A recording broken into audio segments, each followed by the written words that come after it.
Terzo tempo, di solito apriamo con bellissime giocate, bei momenti da condividere che il calcio dilettantistico ci regala, con un po' di musica e con i sorrisi. Questa sera però vogliamo aprire con un profilo un po' più basso, ricordando Erik Suber, il ragazzo che è mancato a soli 15 anni, che era fortemente legato alla squadra del suo paese, che ci lascia le immagini della passione per il calcio e appunto il suo territorio. È stato giocatore da bambino e poi insieme ai suoi amici, tra cui il figlio del presidente del CRAS, Ivan Kozman, andava a seguire le partite e a tifare.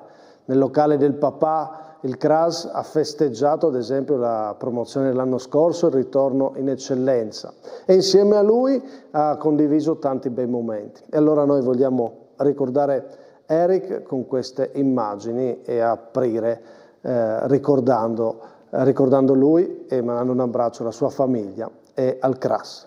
Sigla.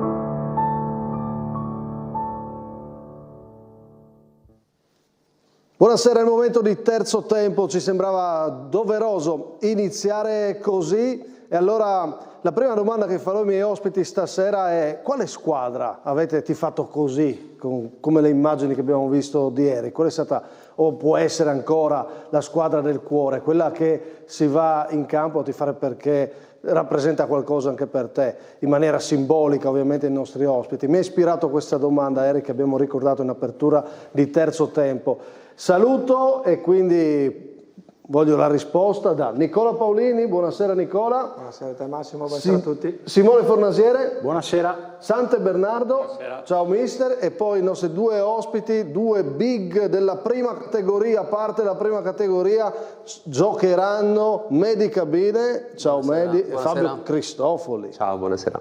Mamma mia che attaccanti quest'anno in prima, ad aver paura. Avete una squadra del cuore, vi ho detto, partiamo.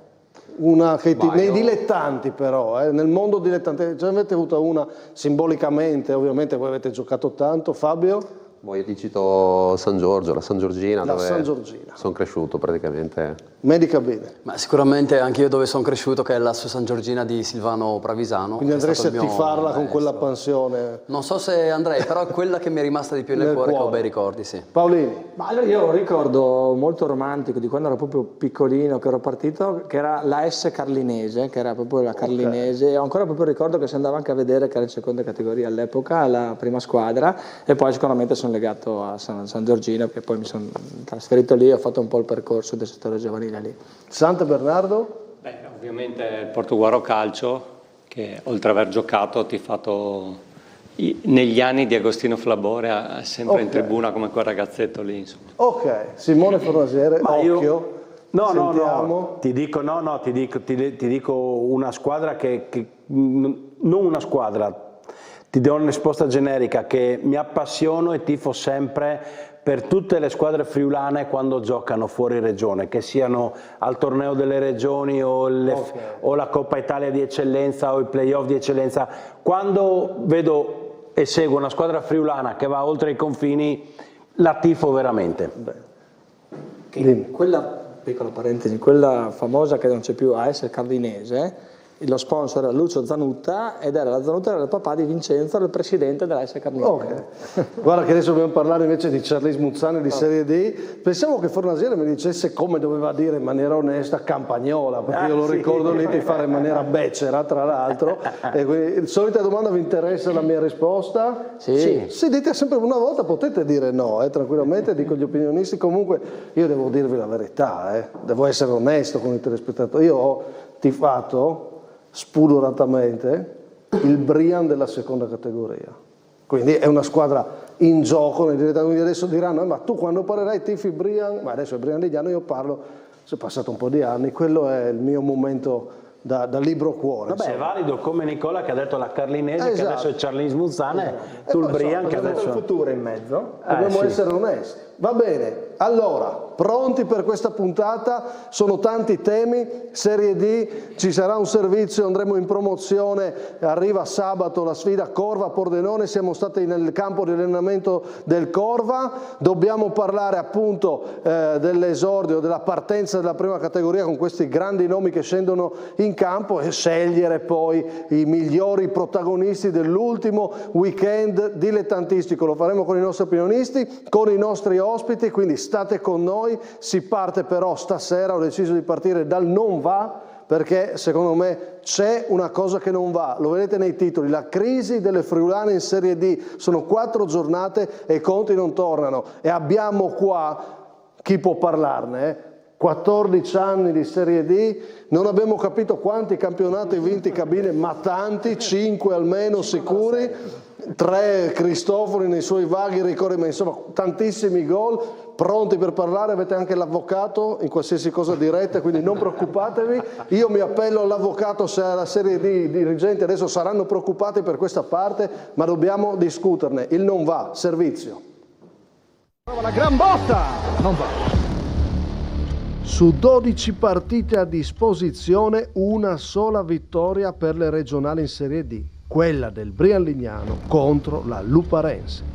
In questo momento le 3 squadre occupano rispettivamente il 15° posto, Brian Lignano 4 punti, e poi 18° e 19° posto, Charles Muzzane e Chions a 2 punti.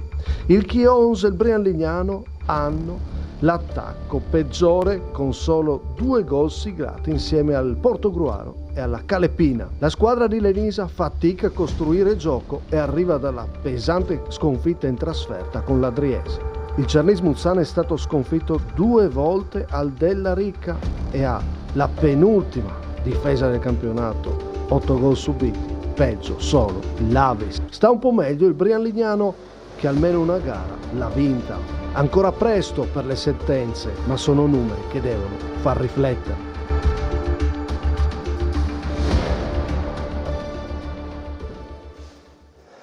Le immagini che vedrete adesso mentre discutiamo fanno riferimento all'ultimo turno delle 3 regionali, appunto purtroppo tutte sconfitte. Ringrazio l'Adriese per le immagini che riguardano la sconfitta del Chions, quella più netta, ha subito molto la squadra di Lenisa. Allora, avevamo iniziato questo discorso, Simone Fornasiere, la scorsa giornata. Se 3 giornate sono poche, 4 non sono tantissime, però questi conti per me adesso dobbiamo parlarne in maniera molto ampia. Non funziona così, secondo me. I numeri che tu hai elencato in apertura di servizio sono letali, sono veritieri, cioè una vittoria in 12 partite vuol dire... Non può essere un caso, no? Non può essere un caso, ma dirti perché mi viene difficile, forse... Allora facciamo così, facciamo un giro di opinioni sui singoli casi. Seguendo la classifica, Brian Lignano, Charles Muzzane e Chions, e mi dite secondo voi l'opinione sui conti che riguardano le singole squadre, quindi livello di preoccupazione alto, medio, basso e perché. Cominciamo, dal Brian Legnano, quindi un giro di opinioni, alto, medio, bassa la preoccupazione su Brian Legnano, Paolini? Ma allora, secondo me è medio, io l'ho visto anche giocare, ho visto anche le immagini della partita, secondo me invece è una squadra che forse tra le tre, anche Carlino effettivamente ha avuto un po' di sfortuna in certe partite, però è una squadra che non la vedo come la vittima, anzi... Medio, quindi Simone Fornasieri. Ah no, il Brian Legnano direi bassa, perché quella che ha più punti, ha vinto una partita importante in casa, domenica ha perso per due episodi, quindi era anche andata in vantaggio, quindi delle tre, dopo 4 giornate, forse è quella che mi preoccupa meno. Sante Bernardo. Sì, anche secondo me, perché tra l'altro io l'ho visto giocare al Brian, mi è piaciuto e ha una caratteristica diversa dalle altre due, che ha mantenuto un'anima costruita in 3 anni, Okay. Quindi tutto quello che potranno fare lo faranno, insomma. Agli ospiti, le sensazioni che avete, Fabio? Ma io sinceramente, cioè, giudicare una squadra che non ho ancora visto mai giocare, Non te la senti? non me la sento, però cioè, essendo anche una neopromossa, secondo me è un attimino anche presto per fare un po' dare di questo sentenze. Sì. Medi? Per me il Brian è tra le tre quella che si deve preoccupare di meno, nel senso Ok, che... però già esce un'idea sì, da questo giro. Deve È preoccuparsi. è un percorso nuovo per Ok. loro, ma che affronteranno alla grande, sono sicuro. Charles Buzzane, ripartiamo. Charles Muzzane mi tengo sempre il medio perché comunque hanno un potenziale per uscirne. Sicuramente è un problema cronico, poi alla fine girarci attorno, bisogna affrontarlo e un problema c'è perché insomma, dall'anno scorso a quest'anno, forse dopo magari ne parliamo ancora, non so, qualche arma a doppio taglio c'è. Allora, mentre qua stiamo vedendo i gol del chiosco, ci arriviamo, restiamo sul Charlins, chiudiamo il giro e ne parliamo, sì, perché voglio farvi sentire Bussi, che era ospite questa sera nel nostro appuntamento del martedì. Quindi sul Charlins approfondiamo, sul Charlins Muzzane, solo sul rischio. Medio, perché prendono troppi gol e perché ci sono questi cali di non so cosa, se fisici o mentali, non so dirtelo. I secondi tempi, soprattutto in casa, ci sono stati dei cali che sono davvero preoccupanti. Sante Bernardo. Allora, dal mio punto di vista da allenatore dico che si può prendere paura perché la classifica dice una cosa, però lì è stata rivoluzionata la squadra per l'ennesima volta, quindi ci vorrà del tempo per assemblarsi, quindi non vedo grosse prepreoccupazioni ora. Basso rischio, sì. Bassa preoccupazione, media mi avete detto voi. Sì. Media? Nessuna delle tre, perché non vorrei dire che... Ho paura a dire che stai rivivendo delle cose già viste, però io sono un grandissimo tifoso di Mister Zironelli, che io stravedo per lui, però ho paura di rivedere le stesse cose dello scorso anno. Quindi paura. Ho paura, io personale, però ho troppa fiducia in Zironelli per... ho capito, ti dico la verità. Hai un mix di sentimenti. Fabio Cristofori, Io poi mi vi attacco faccio... a quello che ha appena detto, che è stata rivoluzionata la squadra. Anche questi io non li ho ancora mai visti giocare. Quello che ti posso dire è che, non lo so, in 3 anni, l'anno scorso retrocessi, l'anno prima ottavi, l'anno prima decimi. Vediamo quest'anno come... Sì, il trend è quello, il trend, punto di tu domanda, dici, dovrebbe fare preoccupare. Non lo so. Sentiamo Bussi questa sera come ci ha risposto sul ragionamento di questa crisi friulana in Serie D e guardando in casa Charles Muzzane. È un campionato tosto e certo a tutti manca i 3 punti, ti danno lo slancio, perché adesso fai una vittoria, sei a metà classifica. Certo che deve arrivare, perché più vai in là, peggio è, l'abbiamo visto noi l'anno scorso. Però dobbiamo pensarla una alla volta, veramente. Sono le frasi fatte, ma dobbiamo pensare una alla volta e ti ripeto, di portare a casa questi 3 punti che poi, secondo me, veramente danno l'inizio del nostro campionato. Io credo che anche il Charles Muzzane come primo pensiero è devo togliermi dai rischi, no? Non vedo... La zona bassa, dici? E non so come la vedete voi da protagonisti. Io penserei prima a quello. Noi, come ti dico, pensiamo una alla volta, cerchiamo di dar fastidio a tutti e beh, ovvio di tirarci via da laggiù, quello è sicuramente il primo obiettivo, perché poi giochi anche più tranquillo. L'anno scorso secondo me non creavamo così tanto come quest'anno. No, vero. Quest'anno stiamo creando tanto e è vero che abbiamo anche subito tanti gol, però quello è una roba che dobbiamo mettere a posto noi durante la settimana, però vedrete che siamo una squadra forte, vedrete che ne veniamo fuori. Questo è un messaggio di fiducia. Mi ha convinto come ha chiuso Bussi, Simone. Perché è convinto anche lui dei mezzi della squadra e la vede ogni giorno, la vede da 2 mesi a sta parte. Tu cosa mi dici? Io ti dico che il Charlis Muzzane, per come l'ho vista giocare, sebbene ti ripeto troppo poco perché non si può giocare un tempo una partita e un tempo l'altra, ma io ho visto anche le 2 trasferte e hanno giocato decisamente meglio che i secondi tempi in casa. Voglio dargli ancora un po' di tempo, ma credo che il Charlis Muzzane possa veramente, quando trova la prima vittoria, il primo filottino magari di 2 vittorie di fila, possa veramente partire. Non per vincere campionati, attenzione, però per dar fastidio a tutti sì. Qui intanto le immagini del Bren Lignano sconfitto a Brusaporto, stesso risultato del Charlis Muzzane, aveva anche parato un rigore Saccon, poi è arrivato quell'errore. Il Charlis Muzzane subisce troppi gol, adesso fra poco li vedremo, 2-1, questo è un problema però, Nicola. Ma è un problema che, chiaro, i numeri sono, se analizziamo i numeri di queste partite dicono che stanno prendendo troppi gol, questo è sicuro. Che la squadra sia una buona squadra è certo, però il Carlino secondo me deve imparare a non continuare a cambiare continuamente, a gestire momenti di difficoltà senza dover per forza sempre cambiare, dando una continuità. Perché insomma, mi hanno sempre insegnato che tot punti li portano i giocatori, tot l'allenatore, ma tot la società, come vengono gestiti, no, certi momenti. Questo è secondo me un buon inizio, molto meglio di quello dell'anno scorso, e anche vedendo le immagini si vede che è una squadra viva, che c'è. Chiaro che dopo la parte tecnica, l'errore tecnico, i troppi gol, quelli li devono risolvere il mister e all'interno della squadra, purché li risolvano loro, senza poi...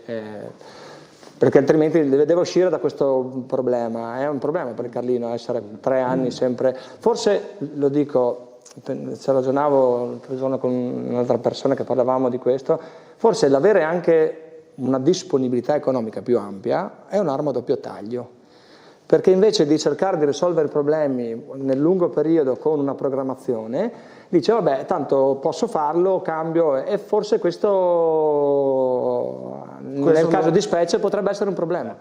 Può essere questo un problema. Però Nicola, io una roba voglio dire, se c'era un anno, se c'è una cosa quest'anno che per la prima volta non si può accusare è di aver cambiato tanto. Quest'anno era necessario dopo il disastroso campionato dell'altro anno. Se poi parliamo dei precedenti 6 anni, sono d'accordo con te che non si poteva e non si doveva cambiare squadra ogni anno, però dire quest'anno che si è cambiato troppo per me... No, io non ho detto che si è cambiato troppo. Chiaro che nel caso di specie quest'anno arriva da una retrocessione ed è correttissimo cambiare. Però il trend adesso nelle prime difficoltà, in questi 2 punti, che non è un dramma, cioè 2 punti dopo un po' di partite con una squadra comunque 4. Viva, 4 partite che una squadra è viva, che ha giocato, non è un problema. L'importante è gestire nel modo giusto. Certo, no. Perché poi il calcio è anche fatto di semplicità, non è che bisogna essere per forza sempre inquadrati, professionisti, si escono anche dalle situazioni con un po' di più di spensieratezza, gestendo anche il problema, ma insomma siamo ancora in settembre. Però mi par di dire che anche da questo punto di vista quest'anno io li vivo abbastanza, spero. Insomma la cosa è... La domanda però è perché non sono riusciti a partire bene? Mi dite tutti che sono forti, che Gironelli è un allenatore importante, che i giocatori presi sono buoni, mi dite perché non sono partiti bene?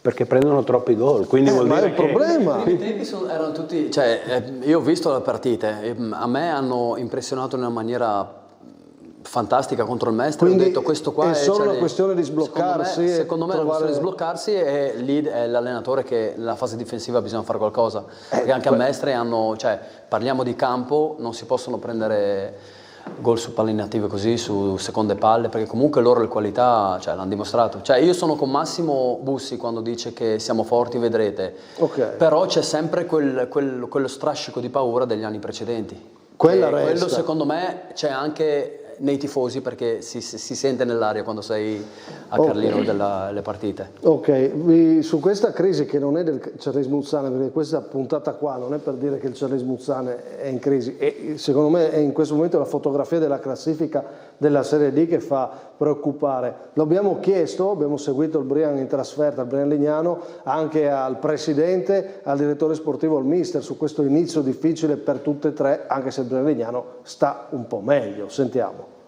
12 partite con le 3 regionali, se mettiamo in conto, e una sola vittoria targata Brian Lignano. In generale, dico, al di là di voi è un po' poco. È un disastro, direi, perché a vederci tutte basse così, però insomma qua non è mal comune mezzo gaudio. Io credo che siamo appena partiti, il campionato è appena iniziato, dobbiamo trovare tutti la nostra vera dimensione. Io sono molto fiducioso perché comunque, anche se oggi abbiamo sofferto questa squadra, ripeto, l'ho già detto ancora, la mia squadra mi sembra che è adeguata per questa categoria, quindi siamo sereni, dispiaciuti, però siamo sereni. Chiaro che non sono numeri buoni, questo è abbastanza evidente. Noi sappiamo, ti ripeto, parlo per me, non posso parlare agli altri, le partite degli altri non le ho viste e quindi non voglio neanche parlare degli altri. I numeri ovviamente non sono buoni, perché ovviamente quello che hai detto tu è tutto vera verità. Ti dico quello che dobbiamo fare noi, che sappiamo che sarà un campionato difficile e sappiamo che dobbiamo migliorare in zona gol. Dobbiamo anche prenderne qualcuno in meno. La classifica è talmente tanto corta, perché 3 punti in più, 3 punti in meno ti fanno fare un balzo di 12 posizioni in classifica, quindi è un campionato dove ogni domenica, ogni partita di campionato va giocata seriamente.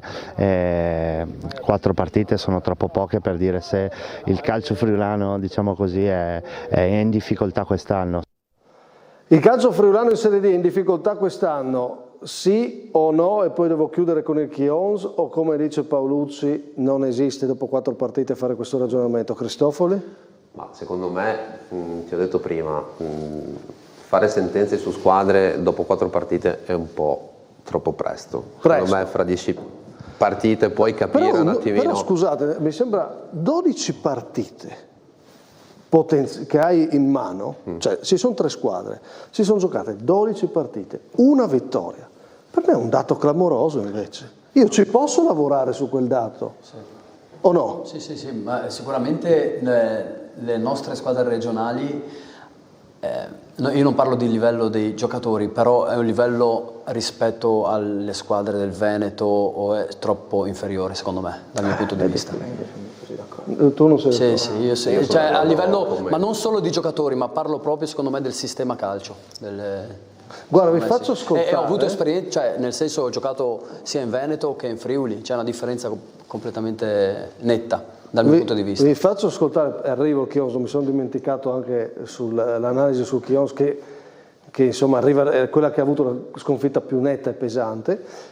L'analisi, oggi ho chiesto ad Alberto Bertolotto, collega del Messaggero Veneto, un'opinione, perché ha seguito da giornalista gli anni d'oro della D targata Pordenone, no? Sentiamo cosa ha detto. Alberto, stiamo parlando di questa possibile crisi, senti, tu come la vedi?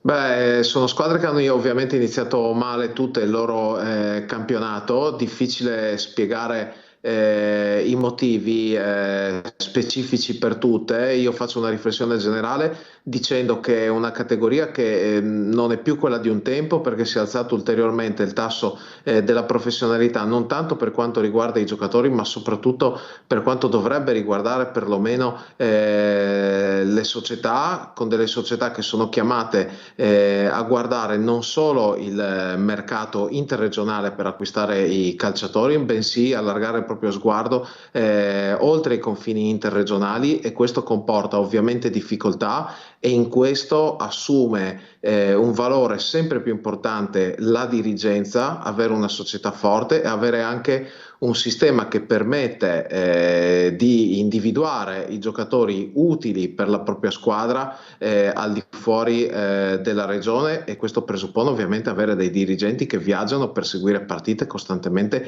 ogni weekend. Questo non so se i club che sono impegnati in Serie D sono realmente pronti, quelli regionali ovviamente, e se davvero lo fanno tutti. Poi è chiaro, secondo me il livello è veramente anche alto per alcune delle società impegnate come il Chions e come il Brian, che comunque ha la sua prima esperienza. Il Chions comunque non ha grande esperienza, bisogna anche capire se c'è la volontà anche di strutturarsi a lungo in una cadenza pluriennale per quanto riguarda la categoria, che sottolineo è impegnativa, e non è che c'è la ricetta del medico che bisogna fare la Serie D. Per questo anche detto ciò, ovviamente c'è un problema se i risultati sono questi, inutile negarlo. Poi c'è tutto il tempo per risolverlo, questo è un altro discorso, ma non penso che nessuna delle tre squadre siano felici di questo inizio campionato. È più difficile rispetto a quella degli anni d'oro la categoria? Per me sì, perché c'è un traffico di giocatori che vedo che una volta non c'era, nel senso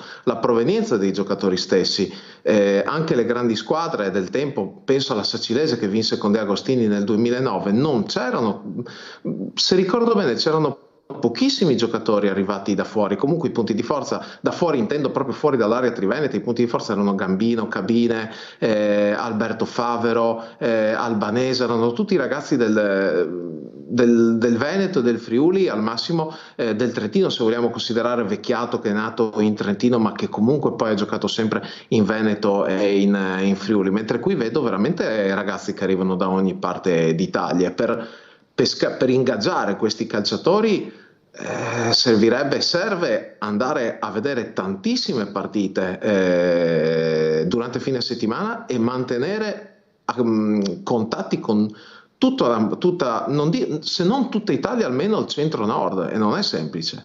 Sull'opinione di Bertolotto, sentiamo cosa ne pensate. Medic, totalmente d'accordo. È uno dei temi centrali. Io totalmente d'accordo. Adesso vanno a prendere giocatori ovunque.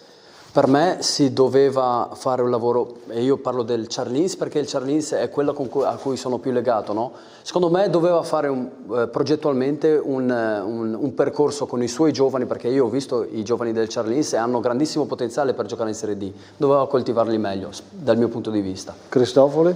No, sono d'accordo anch'io, solo che arrivato a questo punto qui sei obbligato, no?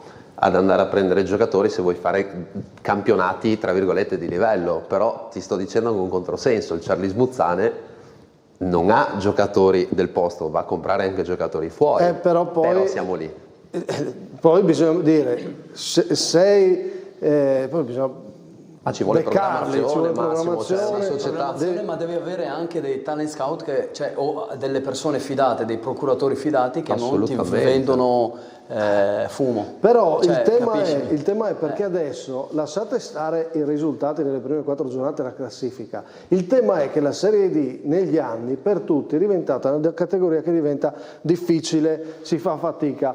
È il tema della preparazione della dirigenza, di avere una dirigenza disposta, come dice Bertolotto, ad avere una forza di andare a dedicare tempo e conoscenza per questa categoria. Voglio sentire gli opinionisti. Sante Bernardo. L'analisi è perfetta. Ecco. Però quindi abbiamo una risposta. Certo, però è un lavoro da fare un po' indietro, come dice Medi, no? Cioè già in eccellenza strutturarsi, pensare al calcio in un altro modo ti porta a fare la Serie D preparato. Esempio, io penso che il Brian ha fatto questi passaggi con le loro potenzialità, proprio negli anni hanno messo un tassello, però lo devono fare in tanti per fronteggiare questo mercato così difficile della Serie D, altrimenti succede... Sì, è troppo facile affidarsi andare a fare la spesa in giro per l'Italia e poi devi metterli assieme. Fornasiere, titoliamo proprio questo che ha detto Bertolotto, un campionato difficile rispetto al passato, bisogna tornare con il titolo di partenza, il nostro tema sulla crisi della Serie D, però quello che ha detto Alberto Bertolotto, sento Fornasiere, Paolini. Allora, sposo un po' quello che ha detto il mister, che c'è un salto troppo elevato fra eccellenza e Serie D, almeno in Friuli, Venezia Giulia, quindi è quasi impossibile fare così. I giocatori un po' da tutta Italia, ma penso che sia cambiato per tutti, perché non pensate che il Campo d'Arsego giochi con i giocatori di Cadoneghe e di Campo San Piero, Cuomo, che è il difensore centrale, è di Napoli, Pasquato davanti non so di dov'è, e l'altra punta, cioè adesso non è solo le 3 friulane però che sono giocatori che hanno fatto che tanti giocano anni qua nel sì, Veneto. ho capito, se il Ciarlins avesse avuto la pazienza di aprire un progetto 5 anni fa e giocare con quelli, staremmo parlando di tutt'altro. Ma noi prendiamo sempre il Ciarlins Muzzane, ma non è solo una questione di Ciarlins Muzzane, è una questione di... Stai dicendo che manca programmazione? Ve l'ho detto prima che bisognava che, a parte quest'anno c'è stato l'errore di cambiare ogni anno tutta la squadra.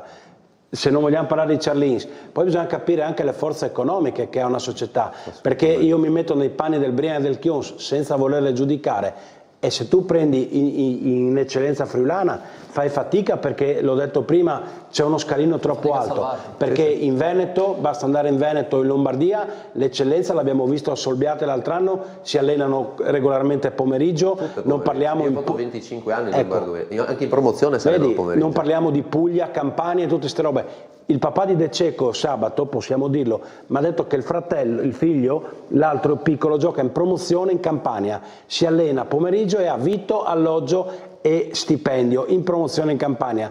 Qui noi l'eccellenza giustamente ci alleniamo alle 7:30 di sera, se va bene, su un campo di terra, e pretendiamo l'anno dopo di competere col Campo d'Arsigo. Non può funzionare. Il problema è la D è una categoria, certo, è una categoria troppo particolare. Troppo. E dopo il mercato, c'è poco da dire, non me ne voglia l'amico Francioni che ci starà seguendo, ormai lo fanno i procuratori. Se il procuratore decide che Fornasiere deve andare... Ma è colpa della dirigenza, Simone, se lo fanno i procuratori non sarà mica colpa del procuratore. È il sistema, secondo me, che ormai sì, non puoi... Non è colpa dei procuratori. Non è colpa, però dico che sono una parte ormai troppo che incide. È importante, è molto importante. Ecco, sì. è quasi portante, o no? Quello Ma se dico tu hai un che è direttore colpa. sportivo competente che si affida a un procuratore che ti propone determinati giocatori che dico di qualità o che ti permettono di vincere i campionati, è giusto che ci sia il procuratore, ma è giusto anche che ci sia in una società un direttore sportivo, un presidente, un rispetto dei ruoli in una società per raggiungere degli obiettivi. D'accordissimo. Se no, quando non ci sono... Non siamo attrattivi qua, c'è poco da fare, noi siamo una regione che non è attrattiva. Non guardiamo solo a vincere, io parlo a starci in categoria senza soffrire, perché il rischio di queste prime 4 giornate, al di là, io mi auguro usciranno tutte, 1 o 2, è che tu faccia un campionato sotto, lì a soffrire. C'è chi in promozione, dopo parleremo del Corvo, ha detto sai, pensiamo a salvarsi perché qua mi fanno paura che dobbiamo avere le 8 retrocessioni in promozioni, perché dipende anche dalla D. Si guarda sopra con titubanti. Paolini è iniziato ad ascoltare, Nicola, è diventato più difficile, quindi la Serie D, come diceva Bertolotto, e quindi bisogna cambiare mentalità, non è come i campionati vostri, è più complicato. Non sono passati 50 anni dai campionati nostri, parliamo degli anni 2000, 2005, 2006. Però forse basta come tempo. Nel Pordenonese a fare la Serie D, c'era l'Itala San Marco, insomma, io non penso che ci sia questa grande differenza, anche perché forse ecco l'unico numero di giocatori, proprio il numero anche di ragazzini che giocano a calcio, quindi in ascesa anche i numeri di calciatori di un certo livello sicuramente è diminuito, ma perché è diminuito proprio il numero di ragazzi che giocano. Però non sono così orientato a dire adesso il calcio è completamente cambiato, bisogna andare a prendere quei procuratori, perché poi in Veneto ci saranno giocatori più bravi, ma è anche vero che ci sono 14 squadre in Veneto in Serie D, qua ne abbiamo 3, è possibile che forse bisognerebbe avere anche quella capacità di lavorare sul materiale che c'è, no? Non cercare sempre già quello pronto che arriva al procuratore, lo chiamo, deve arrivare, le prime 3 partite mi deve già fare la differenza.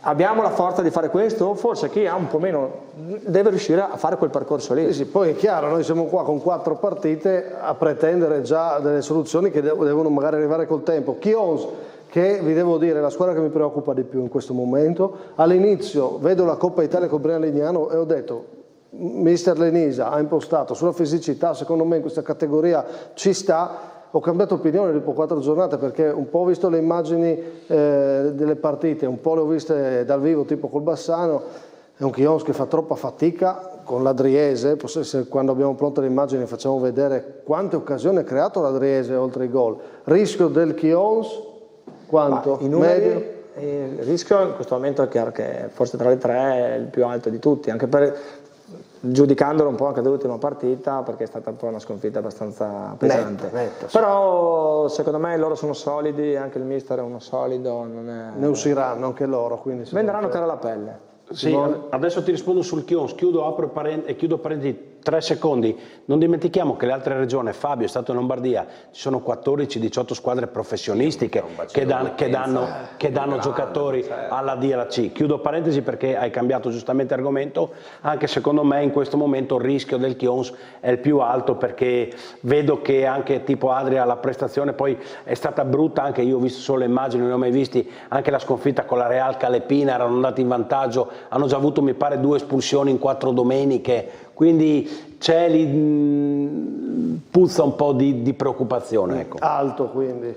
Alto, sì, l'ho detto. Sante Bernardo, non so se l'hai visti. Oggi, no, non li ho visti, però ho letto un'intervista del mister, un po' particolare, con dichiarazioni un po' particolari, probabilmente devono trovare la quadra. Sì, lui l'ha detto, insomma, che i giocatori devono anche... Dobbiamo trovare il filotto... Fare un po' gruppo nelle intenzioni, nel sacrificarsi. Quindi lui sa cosa c'è, probabilmente anche lì hanno cambiato molto, sono fisici, ci vorrà un po' di rodaggio, ma come ha detto Nicola, la società è solida, è sana, ne verranno fuori. Insomma. Il tempo, un po', c'è il discorso del tempo, il tempo di fare squadra, no? L'Enisa mette sul piatto. Non c'è tempo però.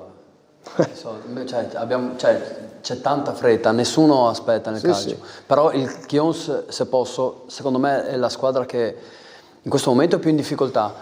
Però per assurdo hanno un allenatore che secondo me è dura da buttarlo giù, cioè nel senso che... Ci può stare. Sì, il rischio alto per tutti, anche per Cristofori, questo inizio del Chions, rischio alto. No, secondo me il loro campionato lo faranno C'è una sorta di fiducia comunque sulla reazione delle squadre che deve arrivare. Va bene, adesso abbiamo dedicato ampio spazio, fra poco cambiamo argomento, vi andiamo a mostrare tutte le cose del calcio dilettante, eccellenza, promozione, come ho detto andremo in prima, tante immagini, le scelte dei migliori protagonisti da fare con gli opinionisti e con l'aiuto degli ospiti, però prima, non so cosa ho in scaletta per primo, fatemi vedere qualche immagine storica.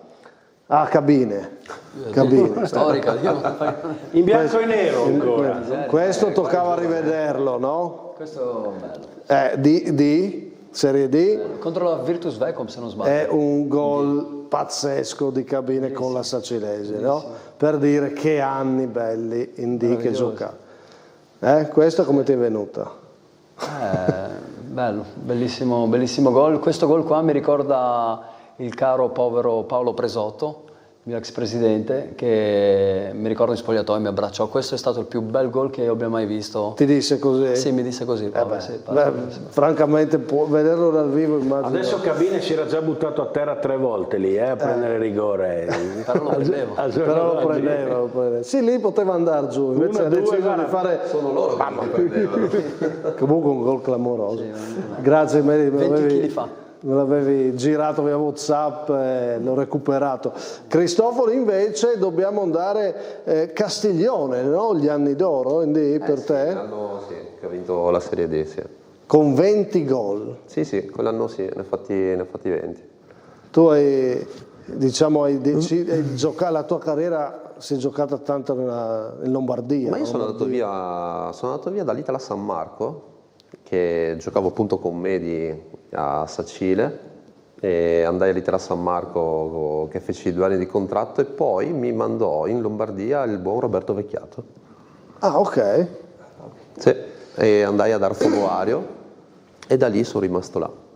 Beh, insomma, che giocatori... Io, se posso, quando mi chiedono che, adesso non perché è qua, però lui è stato uno dei più forti attaccanti con cui ho giocato, no? Okay. E ne ho giocato, parecchi, parecchi. Tanto simpatici quando giocavamo. Però, sai perché? Perché io giocavo un po' esterno, e lui prima punta, e lui siccome è mancino, quando gli chiedevo l'1-2, lui di sinistro era già portato a mettermela di sinistro di prima, quindi ci trovavamo a memoria. Ok, e con Paolini non avete mai incontrato? No, lui era... No, ho preso un po' di botte da lui. Paolini è l'esterno più forte della Serie D che ho giocato io quando ero giovane. Correvi, quegli anni correvi, mettevi anche dei cross. Avevo la moto, non mi fermavo mai. Un po' di storie, a proposito di storie... Noi 3 abbiamo fatto tante battaglie contro, Kita Mai, Kita, abbiamo fatto tanti anni, tornare al Friuli. Era un Friuli Venezia Giulia che aveva in D. Aprire il lunedì il giornale. Era stupendo. 7 squadre di Serie D. Avevamo 80 D. 4 sono le province di Pordenone. Infatti questo è un tema, no? Adesso sono calate e c'è anche più difficoltà. Abbiamo provato a discuterne stasera guardando un po' anche il passato con queste storie. La storia che vi proporremo in questa serata invece ci riporta, a fine puntata ci riporterà ai campionati recenti, nella serie di documentari di A Tutto Campo. Vi rifarò vedere come è stato l'anno del Covid, quel campionato che poi portò a rivincere sul campo varie squadre, tra cui il Tor Viscosa in eccellenza. E adesso andiamo in eccellenza perché da lì arriva la miglior squadra di questa settimana. Come sempre noi a terzo tempo scegliamo le migliori giocate dei dilettanti, i migliori temi, i protagonisti dei dilettanti, li proponiamo, poi i nostri opinionisti devono confermare o provare a far cambiare idea al conduttore. Cominciamo allora con la miglior squadra.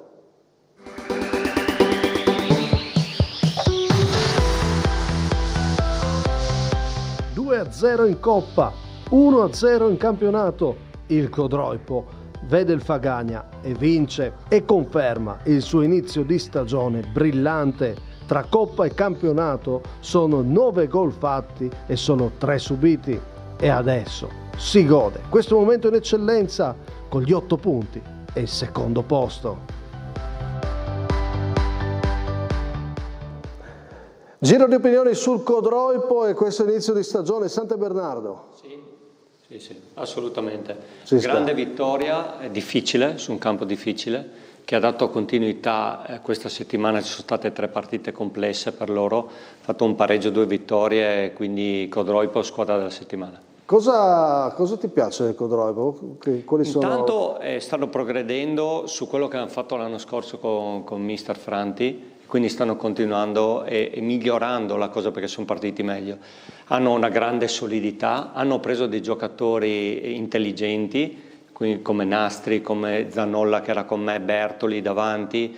È vero che hanno perso Ruffo, però è una squadra abbastanza completa in questo tipo di campionato per dire la loro fino alla fine. Può guardare anche obiettivi sorprendenti? Allora, è un campionato strano. Non c'è Brian, Progorizia, Tamai dell'anno scorso che tracciavano una linea definita. Quindi chi avrà più continuità, chi vorrà veramente vincere, può arrivare in fondo. Santa Bernardo, quindi non ha dubbi, scelta giusta, Codroipo, miglior squadra. Fornasiere. Sì, concordo anch'io, percorso in crescendo, hanno passato il turno di Coppa proprio vincendo a Fagagna, sono partiti con 2 pareggi mi sembra, però poi hanno trovato la quadra giusta, hanno vinto due derby, uno del Ponte e uno provinciale con Casarsa e Fagagna, 2 partite che non subiscono gol, quindi in crescendo, ma è una squadra fatta di buoni giocatori.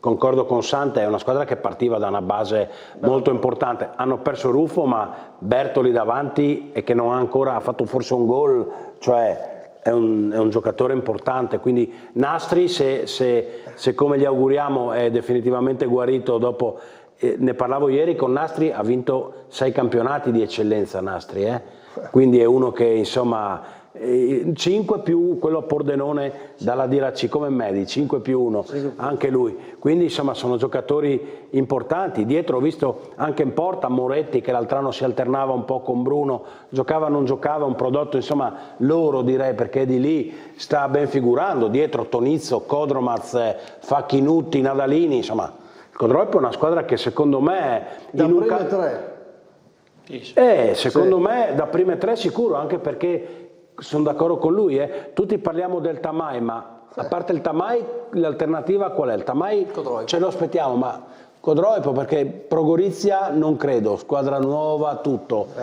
San Luigi partito bene, un gruppo collaudato, ma alla lunga credo che anche loro con tanti giovani non... Codroipo per me, se ci crede... Tanto Codroipo oggi è sopra il Tamai che abbiamo dato come grande favorito, secondo è prestissimo. Poi ti devo dire anche una cosa, piccola parentesi, perché io e Medi l'abbiamo conosciuto, c'hanno anche un grande direttore. Lo stavo per dire io. Un grande direttore. Mi ha anticipato. sia tecnicamente che come persona, che ha portato un valore aggiunto, oltre che l'allenatore che insomma conosciamo. Poi, adesso ha avuto Franti, bravo, vanno sul Pitilino. Ma grande come futuro direttore sportivo Medi o... No. Un grande direttore sportivo? Vedi, penso che sia pronto a fare il direttore sportivo. Ma non a Codroipo, un altro posto con la C. Allora, è un obiettivo della mia visto il vita. suo storico calcistico come minimo dovrebbe partire dalla Serie D a fare il direttore sportivo Medi. A me piace fare magari nella nostra regione, quindi non ci sono... Posso... Vai, c'è Paolini che gli piace scherzare. No, sul Codroipo mi ha anticipato il mister, perché secondo me conosco praticamente tutti i giocatori e sono giocatori eccellenti. Hai nominato Nastri, che secondo me avere giocatori con mentalità vincente, Tonizzo uguale, ti aiuta a lungo andare. Hanno un grandissimo direttore sportivo, ne capisce di calcio e lavora sotto... cioè è uno di quei direttori che a me piacciono, che non lo vedi tanto, però è uno che sa la sua. È stato il nostro ospite, ci ha detto comunque che il pensierino è la Coppa Italia, più che un pensierino. No, e lui lavora, è molto cioè lavora sotto traccia, lo conosco bene. E secondo me, se a dicembre sono tra le prime 3... aggiustano qualcosina e possono... Concordo, c'è da fare un colpo a dicembre, lo fanno. Ecco, volevo arrivare a questo, se rimangono a dicembre... Vedi, gli fai fare un'operazione. Vedi che parla del direttore sportivo. Cioè, parla di essere navigato. Non ha bisogno di consigli il direttore. Potrebbero pensare anche a cabina, 20 gol al trano eccellenza. Ho sposato la causa Teore e rimarrò lì fino in fondo. Ok. Quindi mi confermi anche tu? Sì, ti confermo anche io, solo che devo cercare anche di farti convincere un po', e esco dall'eccellenza. Secondo me invece una vittoria che non pensavo che facessero è quella dell'Avariano Morteano, perché comunque domenica ha vinto scorsa con una squadra comunque forte che è Cervignano, e questa domenica qui va a giocare secondo me ancora un'ottima squadra, arrivava da 5-0, siccome ne avevo parlato con mister Russo, e dare una partita insidiosa invece sì, non hanno subito. L'abbiamo vista io e Massimo, bella squadra ancora, ma tanti giovani, una squadra che sì, cioè, non può ancora secondo me pensare, come dice Tamai, deve vincere, invece devono vincere, vanno in campo sicuramente. Guarda, aspettiamo, c'è domenica l'Avariano Morteano Forum Miuli, quella è una bella squadra, quindi tris di partite di un certo tipo. E Gorizia Tamai anche, no? E c'è Gorizia Tamai.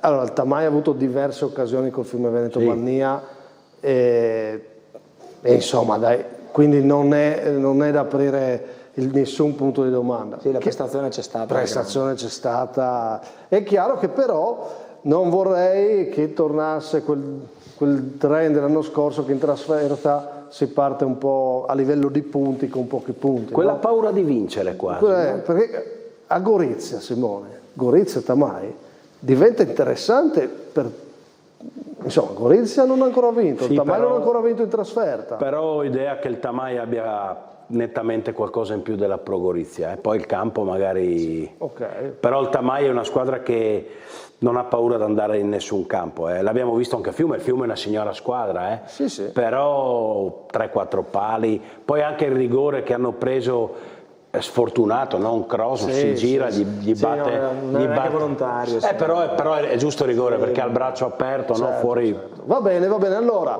Codroipo miglior squadra di questo weekend del calcio dilettanti, quindi premiata la squadra di Pitilino. Noi ci fermiamo per la pubblicità, facciamo un break e poi scatta il secondo tempo della nostra puntata, dove sceglieremo miglior allenatore, sceglieremo miglior giocatore, il gol, la parata, dobbiamo parlare di promozione, di prima categoria, vedere la storia della serata, quindi insomma state con noi, pubblicità, torniamo dopo il break.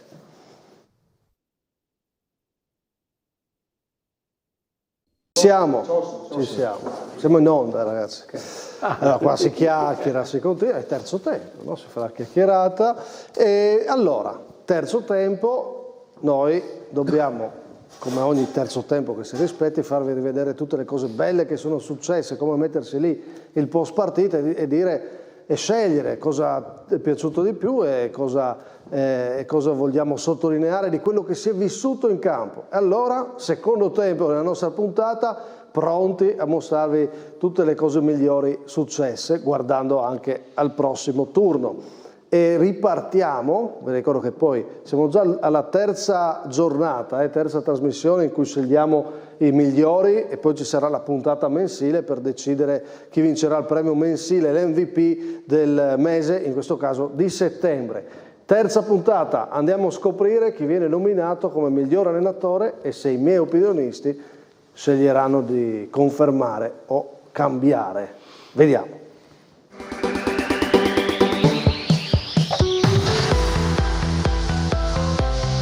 L'anno scorso era una sorpresa, lui e la sua San Vitese. Quest'anno è una conferma, un altro settembre da incorniciare ed applausi, 7 punti e una vittoria al Boito di Monfalcone contro un veterano come Mister Zanuttig.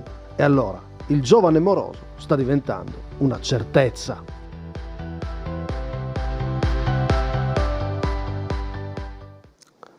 Gabriele Moroso della San Vitese che vince di misura con l'UFM al Boito. Cominciamo da Paolini. Questa volta sono d'accordo con te, Massimo. Ok. Sono d'accordo. Perché? Perché tanto ha vinto in un campo difficilissimo, che non era per niente facile. Poi è giovane, l'anno scorso ha letteralmente stupito e quest'anno si sta confermando e ti assicuro che non è facile, è bravo. Poi è un ragazzo, lo conosco, è un ragazzo anche piacevole, proprio bello, una bella persona e sono contento per lui. Sta convincendo, vediamo se ha convinto Fornaciari, ma credo di sì, perché ho visto qualcosa sul Messaggero. Sì, l'ho messo anch'io nei top 11 nei nostri 11 del Messaggero, grazie che mi leggi, grazie Massimo. No, a parte le battute sì, perché è una vittoria importante, una vittoria soprattutto dopo una sconfitta casalinga nel turno infrasettimanale che poteva lasciare qualche strascico, invece in trasferta sta facendo bene.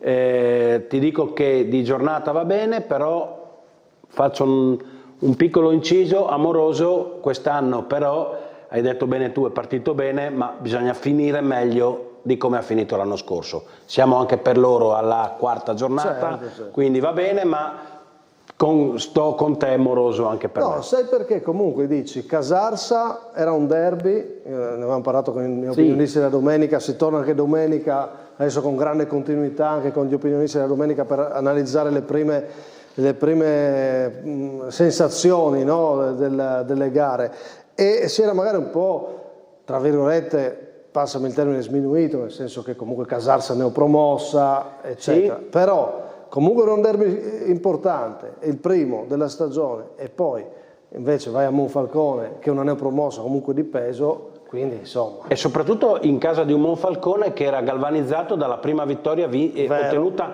in casa della Pro Gorizia, in un derby comunque sentito. Monfalcone fa pochi gol.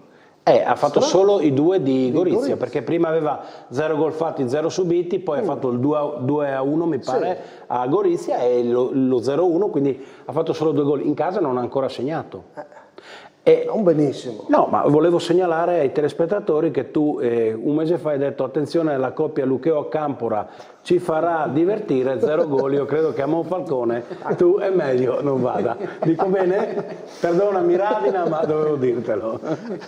È vero, non risparmia nulla. Fornaciari è stato molto detto. Però scusami, Lucheo Campora, dai. E Zoli anche davanti.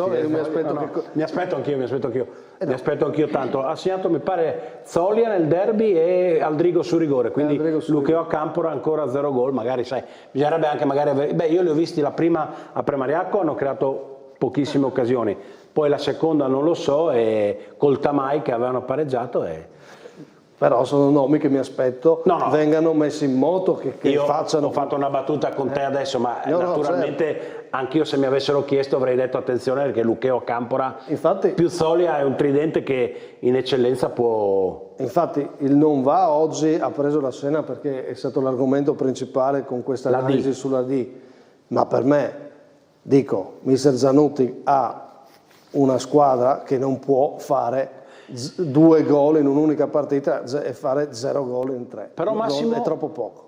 Mister Zanuttig era arrabbiatissimo già la sera dopo la vittoria di Gorizia, nell'intervista che tu avevi mostrato, quindi significa che gli allenatori insomma vedono non tutti era i giorni, contento, pensano 7 su 7 alla squadra, non era già contento.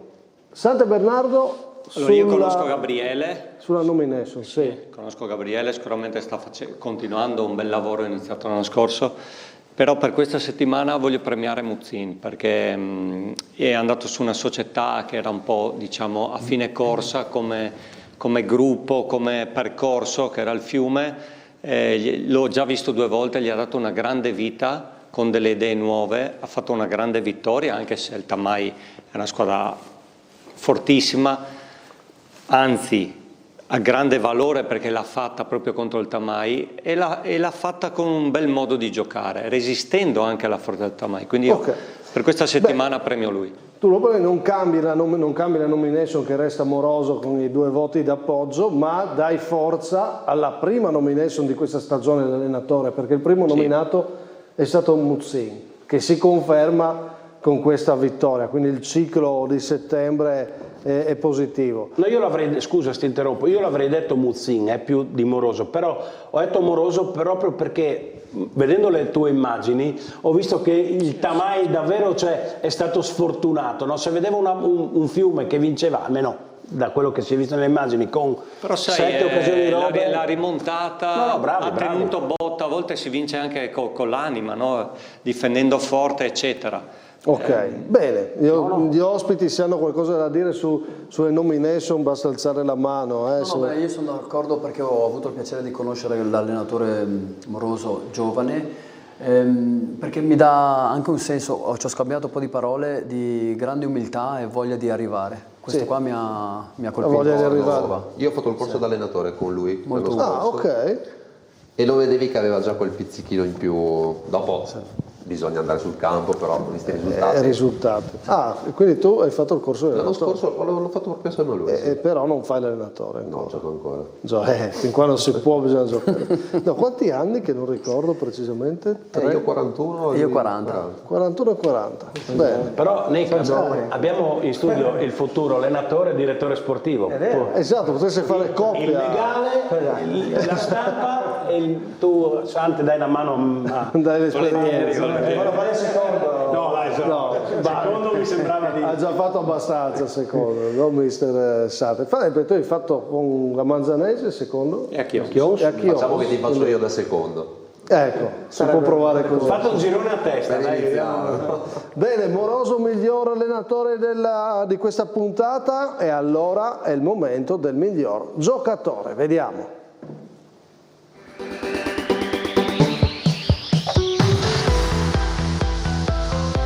Ancora per Camara, il gol stupendo.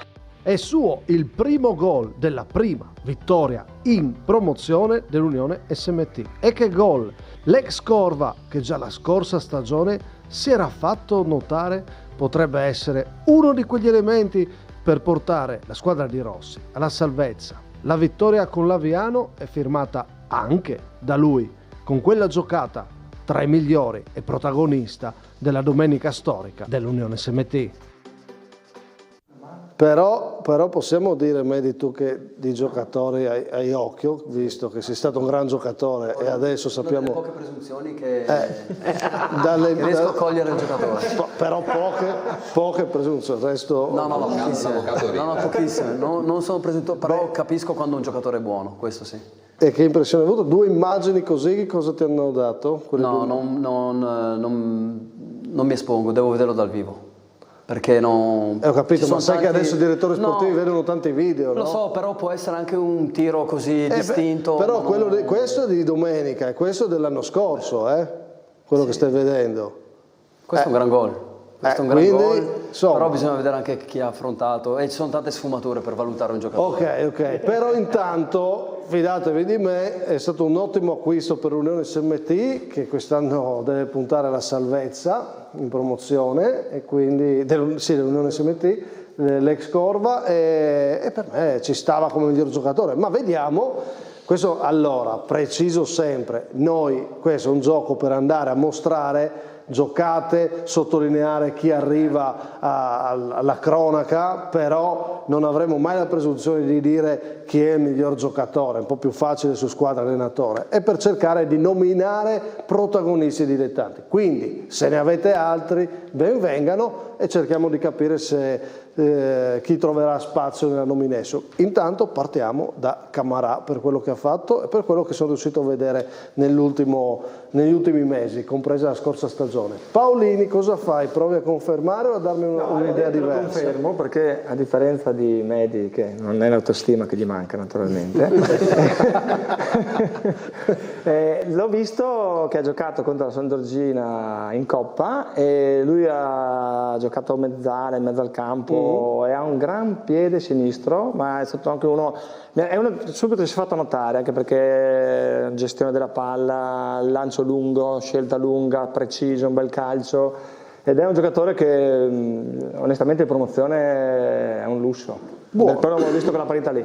E ho l'ok di Nicola Paolini che è molto importante, insomma, per Camarà e per la nomination. Vediamo Fornasieri. Il mio ok non ce l'ha invece, perché se il regolamento me lo permette, giuro, non lo so, si può dire anche un portiere come miglior giocatore? Questo è un tema. Allora, vedi, questo è il regolamento, noi non l'abbiamo mai scritto. Ma siccome tu sei... Allora, rispondimi, no, se posso dire un portiere... C'è una diatriba, qua dobbiamo essere onesti. Qualcuno mi dice che bisognerebbe fare la categoria miglior portiere e basta. Però io lo faccio a fine stagione. Ok, allora io in attesa della tua decisione... Tu cosa ne pensi? Dovremmo fare la categoria miglior portiere e basta? Anche è un ruolo particolare, no? È un ruolo a sé, quindi bisognerebbe farla. Ma nel frattempo della tua Camera di Consiglio, che durerà una settimana, avvocato... Esatto, dai, sentiamo. Io ti dico che per questa giornata premio il portiere San Luigi De Mattia. Allora, io guarda, devo dirti che io non sono convinto di essere sempre d'accordo con te, anzi quasi mai, però ogni tanto mi piace che tiri fuori queste chicche, perché io sono stato in dubbio tutta la giornata. E non è che mi chiami per caso, no? No, io ti dico il portiere De Mattia perché è un portiere che non è una scoperta, è un portiere che anche l'anno scorso, quando serviva, c'era, e comunque se il San Luigi è ancora primo in classifica da solo, al netto di chi ha perso dietro, il Tamai, e imbattuto in eccellenza, è perché lui nel momento decisivo, anche a Muggia in un derby, ha parato quel rigore e ha fatto 2 o 3 interventi importanti. Sì. Quindi io non sono d'accordo con te. Anticipo che è tra le migliori parate, no? Ecco, io i portieri cerco di valorizzarli con quella categoria lì, in attesa poi della Però fine. Mi piace l'idea del miglior portiere che hai. Il miglior portiere devi togliere la miglior parata. Allora, no, perché il miglior portiere può essere un percorso magari...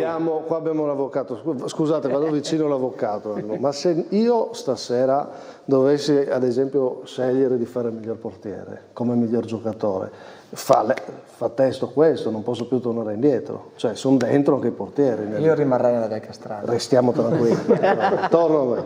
Però grande nomination ci sta. Sante Bernardo. Allora, guarda, io invece premio il gol di Nastri, perché ho avuto la fortuna di allenarlo a Manzano. Nei momenti di difficoltà di una squadra poi lui arriva e infatti ha fatto un grande gol, oltre che un grande gol, l'importanza del gol. Quindi io mi sento di premiare il gol di Nastri. Va bene, buona sostanza, alla fine decido io, questo è il gioco, un gioco che fra un po' i telespettatori diranno ma perché lo stai facendo? È quasi inutile, ma noi lo facciamo. Ma siete in due comunque. Siamo 2 voti, quindi resta Camarà. Anche un Togato ha votato, quindi... Sì, esatto, resta Camarà e quindi abbiamo scelto il miglior giocatore. Questa settimana va lui, ex Corva, dicevamo, attenzione.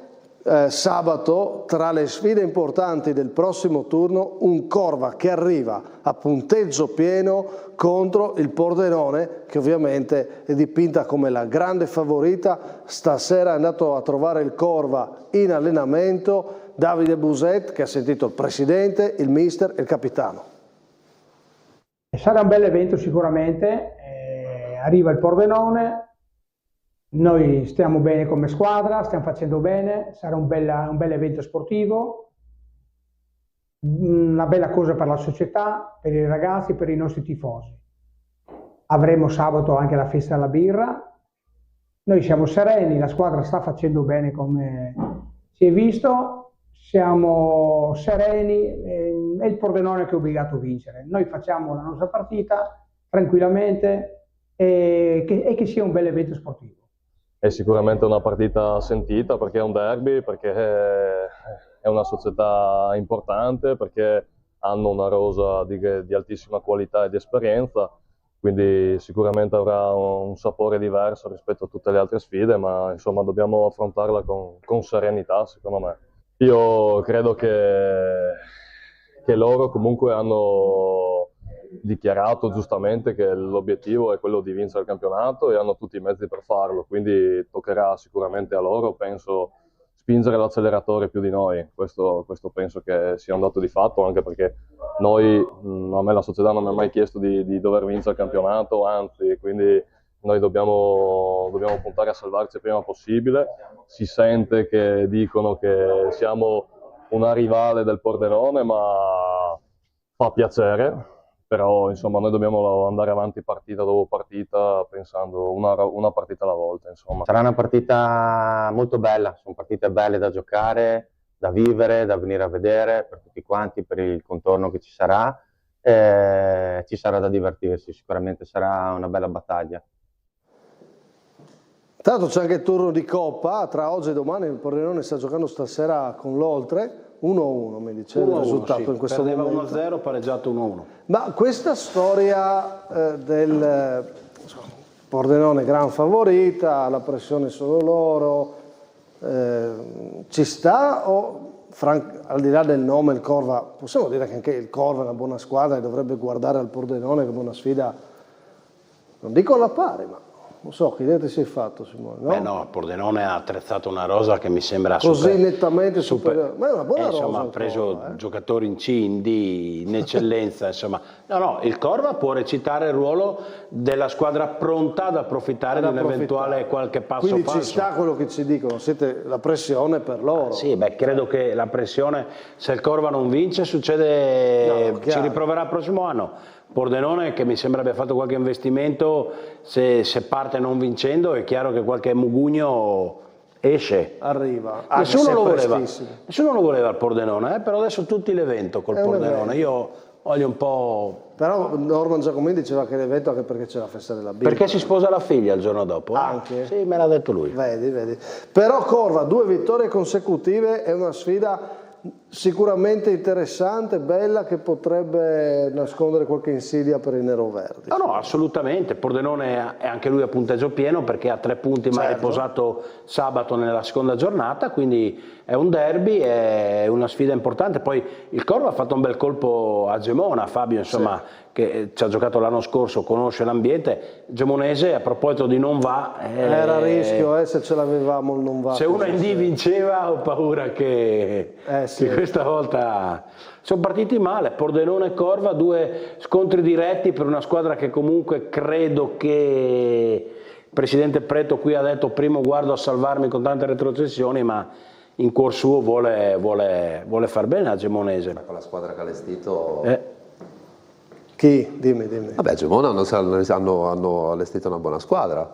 Credo di sì. Sì. Credo di sì. Perché sei andato via tu? Io chiederei ai Medi. Perché è andato via Cristoforo? Ma no, ha fatto scelte diverse, Kalin ha fatto scelte diverse. Ah, ok. E niente. Però con 28 giocatori in rosa, se Kalin non vince quest'anno il campionato, mi farei 2 domande. Fabio... Un po' di pressione. Anche lì vorrei capire non so se Kalin è così, forse sbaglio io, Così cosa? Dopo 2 sconfitte non credo che sia così solido, Insomma, abbiamo capito. Beh, lo vedremo poi. È stata una settimana da dichiarazioni, questa è una di quelle, tipo Ietri ci ha detto, auguro alla Varè Mortean di vincere. Ai giocatori, ma non alla società di vincere. È stata una settimana di dichiarazioni, insomma non c'è stato feeling, mettiamolo così. No, lo sento, ci mancherebbe. Okay. Cioè se mi chiama gli rispondo più che volentieri. Va bene, dai, mi prende in giro Fabio stasera. Arriviamo però alle scelte attuali. Siete in prima, parte la prima categoria, dopo aver parlato del Corva in promozione, finalmente parte questa prima categoria, cioè anche un po' con calma. Guardate, era ora? Era ora. Sì, era ora. Mi dite perché, allora, prima Cabina e poi Cristofori, le vostre scelte, cioè al netto che insomma siete giocatori importanti, avete un curriculum e quindi le squadre che vi hanno scelto puntano al nome forte, però in prima è sempre una scelta, cioè, stare in prima per uno che, soprattutto tu che arrivavi da un'eccellenza con tanti gol, posso dirti che quando ho visto ho detto ma perché? Sei rimasto stupito? Un pochino sì, cioè. Intanto possiamo vedere anche qualche immagine di cabine dell'ultimo periodo a Flaibano. Cosa mi dici? Perché? Ti dico, è prettamente lavorativa. All'inizio era prettamente lavorativa perché comunque quasi un anno che ho aperto un'attività molto importante che mi sta andando bene, grazie a Dio, e avevo deciso di smettere completamente col calcio. Ah sì? Sì. Avevo fatto comunque 2 anni dove a Rive Flaibano mi sono state chieste determinati obiettivi, il primo anno raggiunto, il secondo anno raggiunto, dunque il mio lavoro in quel momento lì era stato fatto. C'era stato l'accordo che per l'anno successivo, poi ho chiuso un paio di lavori importanti, no? Un paio di appalti diciamo importanti, e ho dovuto scegliere tra lavoro e quindi meglio scendere di categoria. Ho detto non voglio... Allora, non giriamoci attorno, sappiamo che in categorie hanno anche la forza economica per poter prendere giocatori del vostro calcio. Non vi offendete se diciamo questo, no? Fa parte del mondo, no? Cioè, voglio dire... Può anche essere, però non è nel mio caso, cioè, nel senso che io l'ho fatto... No, ma non lo dico per dare un giudizio, lo dico è che sicuramente queste società hanno scelto di investire per giocatori del nome forte, no? Sì, ma ti posso assicurare che c'erano anche 7-8 società di eccellenza che mi garantivano rimborsi importanti, ma ho scelto di non prendere un impegno importante come l'eccellenza e la promozione e di andare in una realtà importante che all'inizio ero scettico, però l'appetito mi viene mangiando e dunque ho cominciato Teor, è veramente una realtà importante. E dopo ne continuiamo a parlare invece Cristoforo, che mi dici di questa scelta Rivolto, mentre vediamo che qualche immagine di Fabio negli ultimi anni tra Monfalcone e Gemona? Allora, cioè, come dice Medi, ho fatto una scelta anch'io a livello anche lavorativo, perché lavoro anch'io e l'anno scorso ero a Gemona e stava diventando già a metà anno un impegno, perché cioè, finire il lavoro alle 6, allenarti alle 7:15, arrivare tirato ad allenamento, non ci fai neanche bella figura, perché poi ne paghi la domenica, e nel mio caso, a differenza sua che ha fatto 20 gol, io l'anno scorso ne ho fatti 4 e ho fatto un po' di difficoltà. 22, scusa. Dai due a lui. No, quindi ho fatto una scelta anche io puramente lavorativa, lavoro a Risano, mi alleno lì a Rivolto, sono vicino, e poi è stato un po' anche un discorso col direttore, con Otto Borgo, di fare un po' da chioccia ai ragazzi giovani che sono, che sono anche bravi ragazzi. Gli avrei detto una cosa, Rivolto, fate cross, cioè quello è la base, no? Sì, adesso un bel cross e poi siamo vediamo se... Che obiettivi avete? Che obiettivi al Rivolto, che obiettivi al Teor? Salire subito? A Rivolto ti dico, la squadra è buona, i giovani sono buoni, vincere i campionati, tutti li vincono a inizio stagione, non è mai facile, le qualità ce le abbiamo, ce la giochiamo. Teor vuole risalire subito, no? Prese ambizioso. Intanto cercare di vincere domenica contro la Sacilese. Che partita per te! Che avresti mai detto di giocare in prima categoria contro la Sacilese? Ma io ho dei ricordi indelebili, 3 anni nel Sacilese, che abbiamo toccato l'apice della società. Incredibile. È la terza giornata al derby, arriva subito. Abbiamo parlato del derby che è molto molto sentito. Ma un anno lo fecero mezzogiorno e mezzo, ti ricordi? Sì, mi ricordo. Il Rivignano lo fece il lunch match come la Serie A, che erano i primi anni. No? Sì, c'è un bel post partita, però so che tu non fai più. Tu sei sono 2 anni che ho mollato. È una buona idea, dovrei seguirla anch'io. E tu post partita lo fai invece? Ma poco. Sì. Poco. Tutti bravi siete diventati. Allora, invece per voi c'è il Basiliano sabato, una bella sfida anche quella. Giochiamo sabato, li abbiamo già affrontati settimana scorsa in Coppa. Sono una buona squadra. Sì, Basiliano vuol far bene, quindi vedremo. Ma ultimi anni, ultimo anno, fino a quando vanno avanti questi due big che abbiamo chiamato in studio e che adesso sono a Teore Rivolto? Io se faccio ancora 4 gol smetto. Obiettivo 4 gol, quindi, ok. No, io ormai sono già 3 anni che dico che smetto, però non riesco mai a smettere. Però sei come Paolini. Non riesco mai a smettere. Anche Paolini ha detto per esempio. Sì. No, sono... No, mi pare che Paolini abbia smesso, Però io, è ufficiale. Io a 44, quell'anno ero ancora a Lignano in eccellenza, quindi a 40 anni sono giovani ancora. È vero, possono arrivare a 44. No, ma allora facciamo che il mio obiettivo è arrivare a 44 anni in eccellenza come lui. Grande, meglio. Questo lo dici stasera? Tu devi fare il direttore sportivo.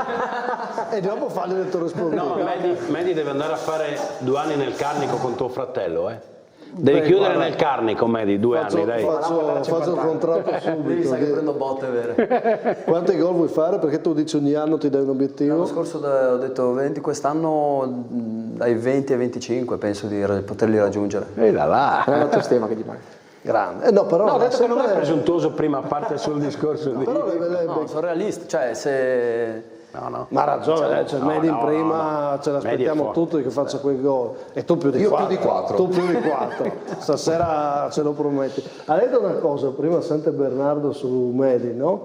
Che quest'anno uno dei motivi delle difficoltà del Rive... Fuori dai microfoni, se no sembrava che al di là di Ciriello, che ovviamente era all'interno di una struttura di squadra incredibile, il giocatore più determinante dell'eccellenza è stato lui. Più di Ciriello. Più di tutti, assoluto, perché io ovviamente avevamo la stessa classifica, giocavo una partita dopo di loro e quindi il mister mi girava le partite, le ho viste tutte, lui è stato nettamente il giocatore più determinante. Grazie mister. Quindi secondo te avresti dovuto vincere il premio tu e non Ciriello? No, chi fa 30 gol deve... Cioè, se io facevo 30 gol non mi davi il premio... Cioè... Che cavolo fai? Sì. No, è un gran... 22 a 40 è tanta roba. 22 a 40 sì. Ti ricordo che a Percotto io ti ho votato, comunque. È vero, no, ma infatti... più o meno con questa analisi, no? Sì, dai, Medi l'anno scorso, ragazzi, cioè andai a vedere Rive e ti accorgevi, quando le squadre entravano verso il centrocampo capivi già, non perché era il capitano primo, che era il leader, dai, cioè lui è stato veramente, il Rive d'Arcano è stato lui l'altro anno, Rive Flaibano. E Rive Flaibano quest'anno? Sento i ragazzi sono in difficoltà, però ti ripeto, l'anno scorso ti ricordi le prime 10 giornate? Ma c'è un motivo che c'è di nuovo ma quest'anno partenza. Secondo me hanno avuto infortuni, poi secondo me non hanno...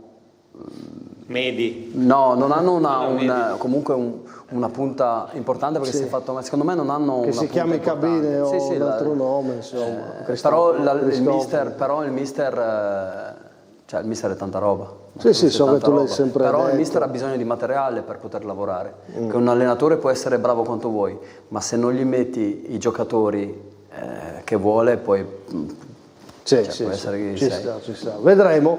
E allora prossimo turno sicuramente da seguire, quello della prima categoria con Basiliano Rivolto e Teor Sacilese che spiccano. Cercheremo di seguirle con a tutto campo naturalmente, e insieme alle tante gare importanti di eccellenza, di Serie D eccellenza e promozione, categorie che continuano. È arrivato il momento delle parate e dei gol e qua siete tutti chiamati in causa per scegliere la migliore. Cominciamo con le migliori parate, se mi date anche il titolo in sovraimpressione così vediamo anche di chi si tratta. Eccoli qua, Cristofoli, Gioco in porta. non tu, Moretti, Cristofoli del Tormezzo, Moretti del Codroipo e De Mattia del San Luigi. Cristofoli, qua si allunga e poi c'è il salvataggio sulla linea di Faleschini. Parata decisiva, 1-0 Tormezzo, Salvador sta andando sull'altro palo, il riflesso c'è. Qua, grande stop di Cassin, bella azione Fagagna, Moretti para, occhio, vi do un dettaglio, dopo questa parata c'è l'azione del gol di Nastri, subito dopo. Qua De Mattia si allunga e mette in angolo, chiudendo insomma davvero una giornata da protagonista nel derby con il San Luigi. E allora, cosa scegliamo? Cominciamo, allora, Sante Bernardo. Non si possono dire parolacce, no? No. Perché l'anno scorso De Mattia l'ho mandato a quel paese perché parava tutto. Ma para De Mattia. È un grande portiere. Sì, è vero. Grande portiere. Tutte grandi parate. Io premio il rigore di De Mattia che ha parato. No, non puoi parare una cosa che non c'è, no, se no il gioco adesso va belle regole, però questa no, una delle tre non puoi. Allora questo non puoi fare, non mi diciamo spiace. quella di Cristofoli, dai. Però lo dici quasi sconsolato. No, perché quel rigore, cioè io so esattamente, poi ho tanti amici, il peso dei derby triestini. No, è vero, è vero. E parare un rigore là è pesantissimo. Parliamo di un grandissimo portiere, forse il più bravo che c'è in eccellenza. Però alla fine dai a Cristofoli sulle 3 parate. Ok.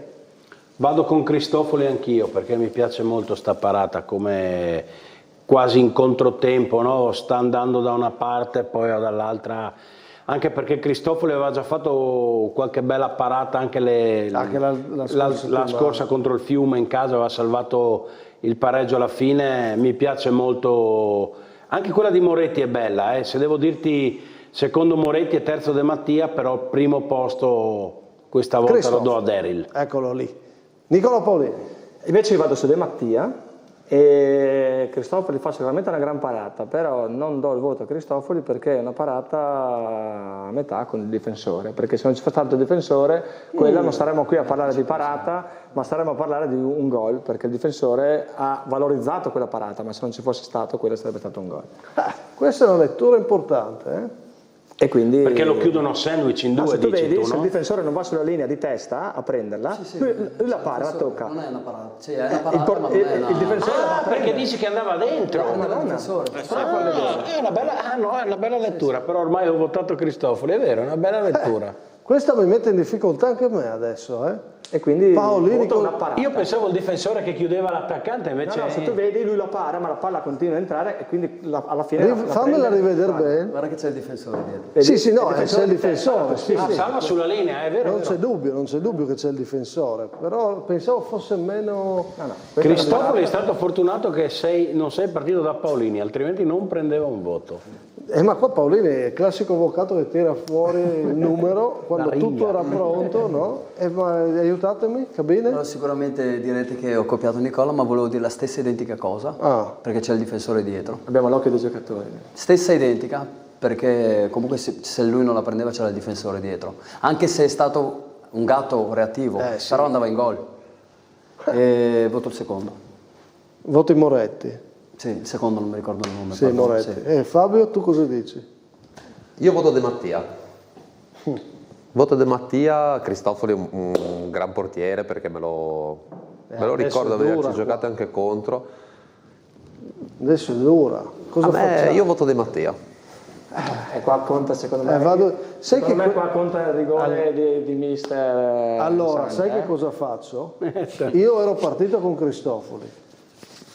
Però la tua analisi vale tantissimo, più il ragionamento che abbiamo fatto sulla importanza di De Mattia nel derby in generale, gli diamo la miglior parata. Se non me ne voglia Cristofoli, adesso me lo vedrò, devo andare Pino non mi dà più da bere. Non andrei a mangiare da suo papà. Il classico caso dell'avvocato che dice al PM e il PM assolve, qua, perché quindi hai detto che non farti cambiare idea. Sì, questa è aperta a tutti, però non c'è una nomination di base. Comunque De Mattia lo ha detto Cristofoli, De Mattia lo hai detto tu, De Mattia l'ho detto io. 3-2-1. Ci siamo. De Mattia miglior parata, via con il miglior gol, siamo quasi vicini alla chiusura della nostra storia che vi lasciamo vedere questa sera. Ah sì, c'è stato il turno infrasettimanale, io potevo pescare dal turno infrasettimanale e l'ho fatto. Venturini firma la prima vittoria del Muggia con River Fraibano, così, con quel botta di destro.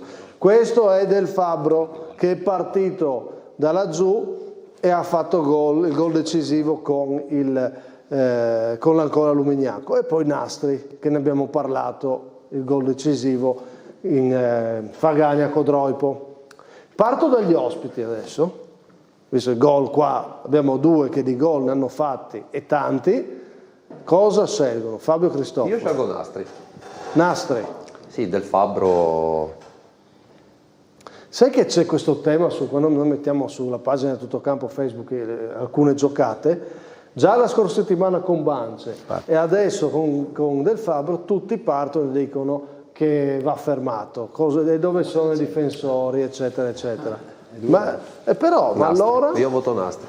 Tu voti Nastri, ma perché non si può dar merito comunque Del Fabbro che fa la cosa? E se non l'ha fermato vuol dire che è bravo, no? Ma hai sentito solo uno per adesso. Quindi. Sì, no, diciamo su quel tema che esce spesso, che ce l'hai anche tu. Dopo te lo dico, se vuoi ti anticipo. Io non voto Del Fabbro, non lo voto. Coerentemente come non ho votato Bance, perché voglio bene a Tommaso Del Fabbro, ma non può andare via 3 giocatori che lo guardano, ragazzi, ma scherziamo. Però, guarda il numero. Ti dico, una decina d'anni fa non arrivava a 100. Ma dai, e poi guardate le immagini, il giocatore in maglia numero 6, il centrale dietro dell'Ancona, lo guarda mentre questo entra in area, mister. Ti interrompo un attimo. Però se tu vedi il gol di Nastri, se tu mandi il gol di Nastri, sono 4 giocatori che guardano. Quindi grande gol. È vero il ragionamento su Del Fabbro. Allora, però se tu guardi. Rivediamo, a parte che l'avranno capito, no? Cioè, guarda il centrale, come temporeggia che sta entrando in area. È assurdo per me. Però tu guarda il gol, ci sono 4 giocatori che guardano. Sì, ma possiamo anche dire che Del Fabbro forse andava più forte degli altri magari. Io comunque è vero, bisogna guardare anche come uno difende, e hai ragione Simone, però fallo tu sulla faccia, mettiti a correre. Che a tennis con Pagnucco ti sei fatto fuori la cosa. È un premio miglior gol, non è un'analisi del difensore a chi difende, a chi... Premio miglior gol. Ma il miglior gol però Nick arriva... Quindi abbiamo detto Nastri e tu, Cabine? Quello che mi è piaciuto di più è il primo, quello di controbalzo di Venturini. Sì.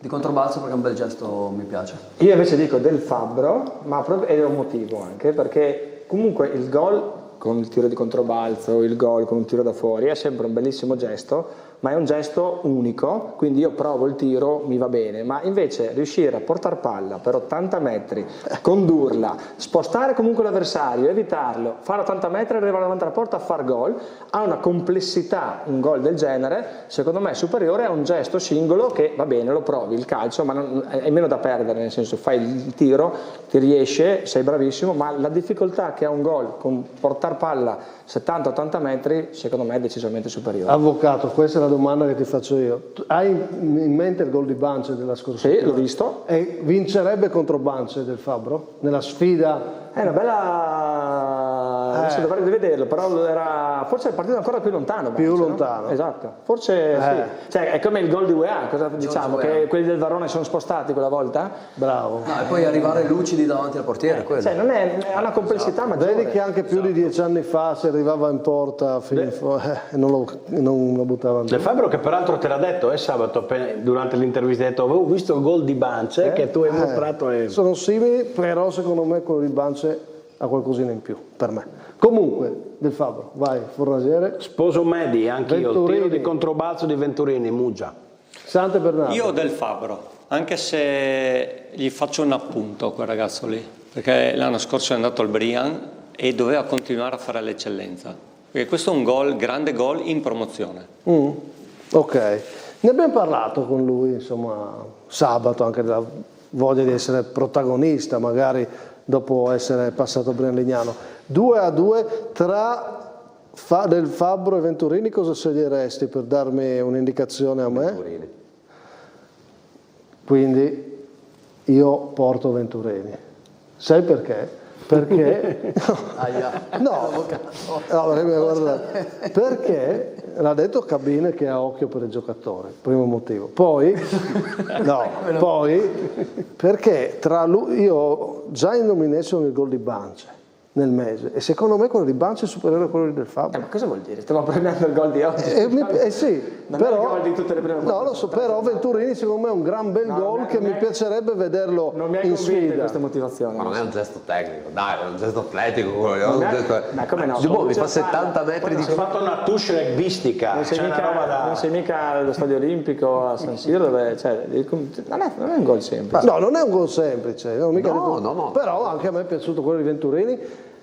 Oh ragazzi, ne portiamo uno del Fabbro, comunque complimenti, ci ha fatto un gran gol. Tre gol belli. Questo che ha subito venduto il Rive Flaibano perché gol a Rive Flaibano. Sì, adesso... No.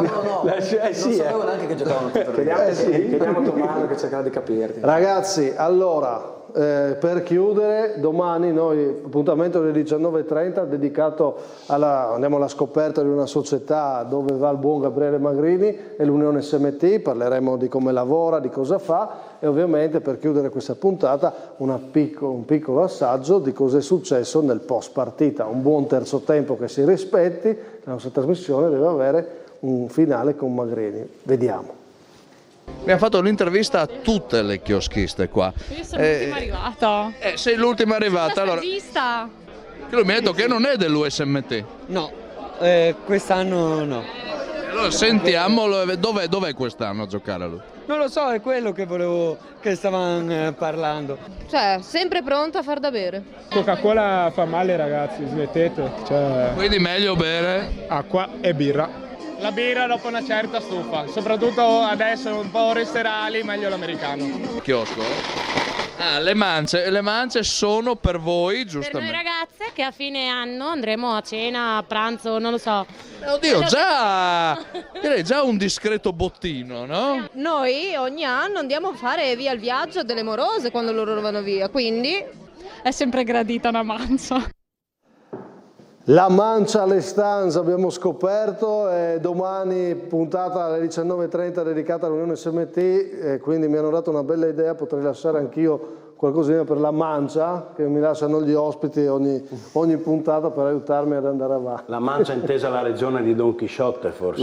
Don Chisciotte della Mancia. Io vi ringrazio per questa puntata, ragazzi, spero vi siate divertiti, quindi grazie a Sante Bernardo, grazie mister, grazie a Simone Fornasiere, grazie a Nicola Paolini, Medicabine, Fabio Cristofoli, buon esordio in questo campionato di prima categoria e vi lascio con la storia di questa settimana, il campionato post-Covid, il primo a terminare dopo quello stop, quel grande stop, lo titolammo così, con il documentario del Tuttocampo, uno sicuramente dei periodi più particolari che tutti abbiamo vissuto, ma anche il calcio di riflesso, il calcio dilettanti, e noi lo abbiamo raccontato quell'anno con questa parte di documentario che vi proponiamo, vi facciamo vedere chi in quella stagione ha vinto nei vari campionati con il focus principale sull'eccellenza vinta dal Tor Viscosa. Segna anche un piccolo passaggio questo documentario,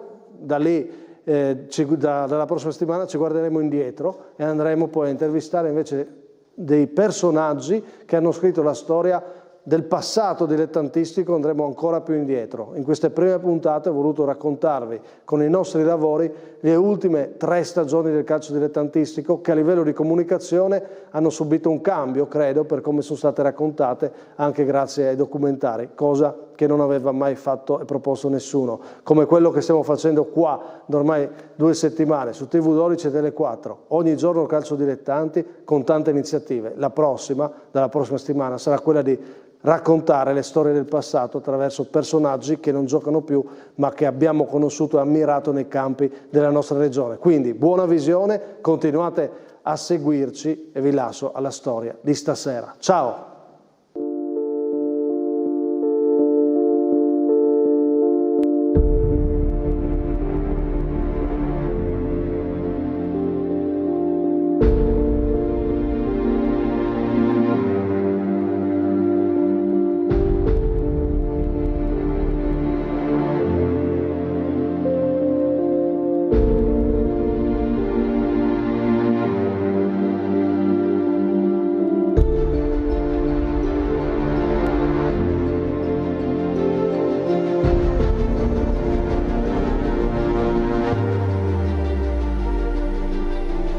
Il consiglio direttivo valuterà la proposta condivisa con le società e chiederà il format alla Lega Nazionale Dilettanti, questo nuovo format che crediamo rispecchi perfettamente la situazione e quello che è la realtà attuale. Il comitato regionale sceglie i ripescaggi, sono tanti, sono 3, che poi se ci pensiamo le 3 squadre ripescate non retrocederanno, anzi faranno anche bene. Il Cras si salva, la San Vitese arriva con lo Zaule in finale in quella che è una coppa completamente nuova di consolazione tra quelle realtà che non hanno centrato i playoff o sono finite ai playout. E Savitese e Zaule sono due bellissime sorprese, alla fine vincerà lo Zaule di mister Carola. E allora, l'abbiamo accennata, ecco l'eccellenza 24 squadre con 2 gironi, un fatto strano e storico allo stesso tempo. Diciamo la verità, secondo me l'errore è stato fatto prima, non il fatto di dividere i 2 gironi da 12 perché a 24 era impossibile giocare, il fatto di poter concedere a tante società di far parte di queste 24 squadre.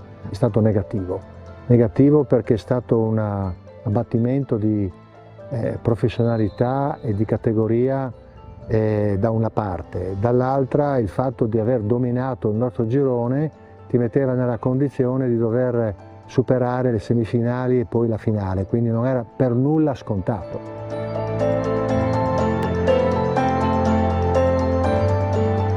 Stagione 2021-2022 è quella cruciale.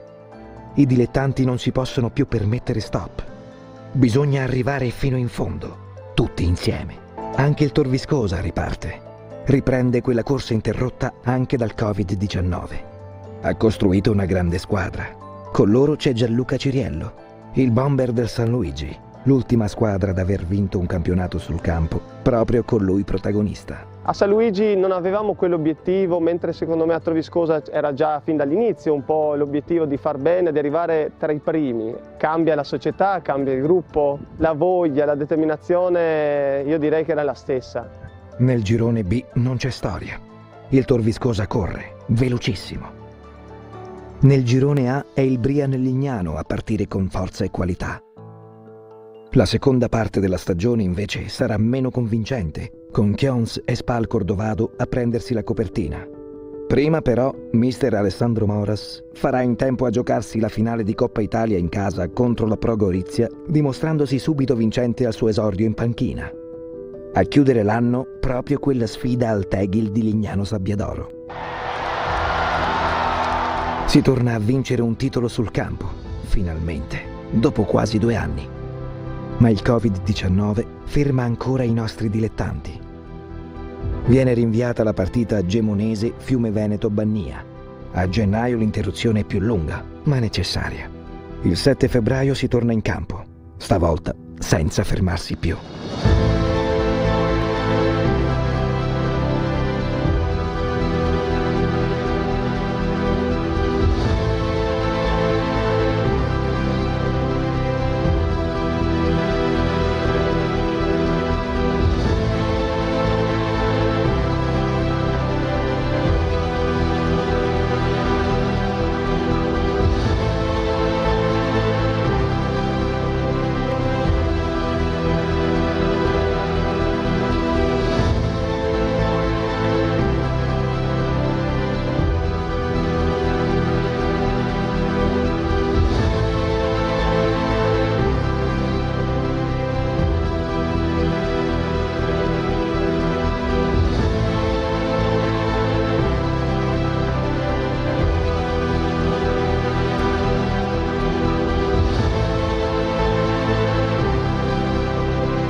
A suon di gol e parate, i dilettanti pensano di nuovo solo a giocare e vincere. Stadio Bottecchia di Pordenone, 15 maggio 2022. Tor Viscosa e Pro Gorizia si sfidano per la promozione diretta in Serie D. Per la prima volta il campionato di eccellenza viene deciso da una finale. La finale è bellissima, bellissima perché ricca di emozioni anche lì. Caldo, caldissimo, tanta gente. Ho detto che dovevano vivere il momento, che dovevano godersela a pieno e che dovevano fare di tutto e non avere rimpianti. Abbiamo dimostrato di essere i più forti, siamo arrivati primi, adesso andiamo a concludere, andiamo a coronare. Non si è giocata una partita del genere mai in Friuli per certi versi, quindi valeva tanto. Quando poi c'è successo il fatto Puddu, c'è stato un momento di panico, tra virgolette, nei suoi compagni, perché vedi un ragazzo che sta soffrendo, che è quello che ti deve accompagnare in campo per primo, però lì sono stati straordinari. Come rosa eravamo un po', diciamo, un po' più deboli, siamo stati capaci di costruire un'ottima squadra che per la prima volta aveva anche una panchina importante, che è un altro fattore determinante se si vuole puntare a vincere e a voltar pagina. Dovevano essere più bravi di noi, ma io avevo una grande fiducia.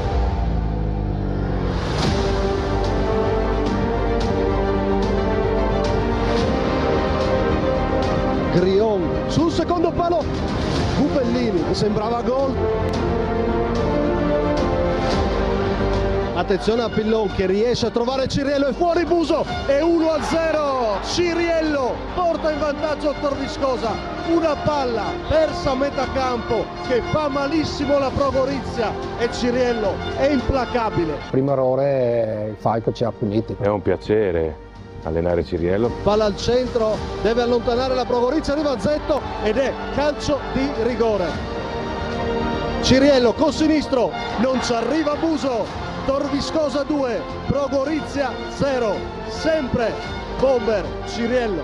Ero conscio della nostra forza. Nessuno pensava potesse avere un epilogo così dopo mezz'ora di partita. Abbiamo corso, giocato bene, fatto dei bei gol. Sono stati straordinari di testa ed erano consci del loro valore.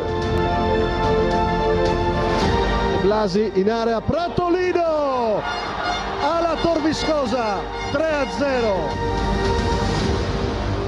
Il Torviscosa ce la fa, trionfa in campionato. Lo fa vincendo una finale, quasi a chiudere un cerchio, a risolvere una questione in sospeso. Dopo i giorni a casa, dopo le difficoltà, un campionato terminato, un campionato diverso, ma un campionato che dice che la Coppa si alza sul campo e che si vince sul campo. Nel 2022 il girone di ritorno dei campionati coincide con il vero ritorno del calcio dilettanti. Le squadre prime inclassificate stavolta vincono sul campo e tutte hanno un'immagine decisiva o di festa con la nostra trasmissione.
Sono stati 2 anni difficili, indimenticabili per le difficoltà, le paure.